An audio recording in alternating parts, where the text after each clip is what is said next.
Okay, let's get started, where we take the sources you send us and really try to understand what's at the heart of the story. Exactly. And today, well, we're looking at excerpts from an article you shared covering a pretty intense situation. Yeah, it involves alleged police harassment of public transport operators and then a minister stepping in very, very early in the morning. So, our goal here is to unpack the incident as it's reported in this specific article. We want to pull out the key facts presented and see what this one event might suggest about, the challenges people face on these routes, commuters and operators both. And it really does start dramatically, like you said, because the time mentioned is, what, around 3:30 a.m.? That's right, 3:30 in the morning. The article says these public motor vehicle operators, PMVs, they were coming from Makeo and Kairuku, Right, heading towards Hanawabata Market in the city. and they were stopped.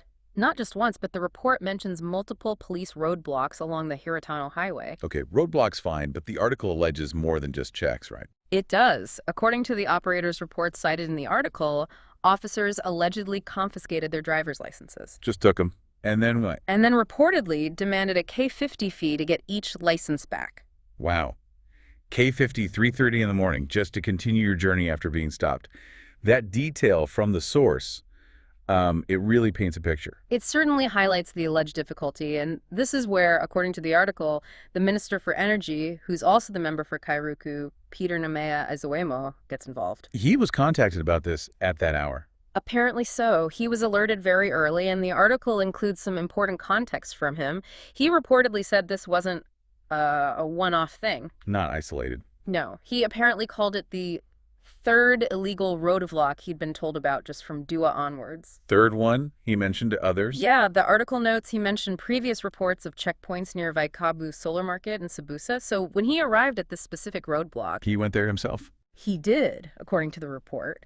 And it says he found the situation was, as reported licenses withheld, fees demanded. So the source paints a picture of a minister finding what he calls unlawful harassment happening right there, before dawn. Exactly. And the report states he confronted the officers directly. And the outcome. Following that confrontation, the article says all the confiscated licenses were returned to the drivers. Okay, so intervention seemed to work in this instance, based on the report. But it didn't end there. The article adds that the minister then personally escorted the whole convoy of PMVs Escorted them all the way. all the way to Hanawabata Market to make sure they got there safely.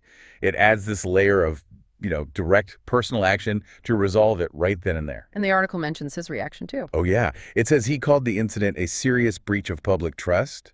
Didn't mince words. What do you say? He reportedly said he'd officially report the matter later that day, stating quite clearly, these illegal roadblocks are harassment and they must stop. Strong words. And the source included pictures.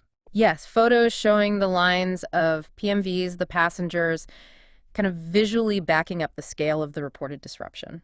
So this specific event, while dramatic, the article frames it as part of something bigger. Precisely.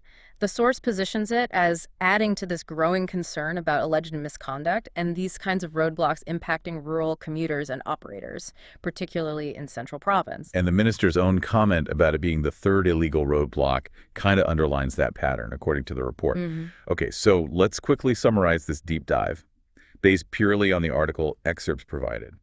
We've looked at this reported incident, alleged license confiscation, demanded K50 fees, Hiritano Highway, 3:30 a.m. Then the minister's reported early morning arrival, his intervention leading to the licenses being returned, and that personal escort to the market. And the article places this within a context of wider concerns, underscored by the minister's reported statement about this being the third such incident he knew of on that stretch. Right. Now, just imagine for a moment, if this was your commute, trying to get to work, or maybe you're one of those operators trying to get produce to market. Yeah, think about the disruption, the alleged financial demand, the sheer uncertainty of it all. It's a significant potential impact on daily life, on commerce. Definitely. And it leaves us with a question, really. Thinking about this specific reported incident, and especially that detail about it being the third alleged illegal roadblock that the minister was aware of from Doha onwards. What might this pattern and the type of direct intervention described here suggest about the, let's say, complexities of ensuring proper oversight and, well, lawful enforcement in these really vital public transport corridors?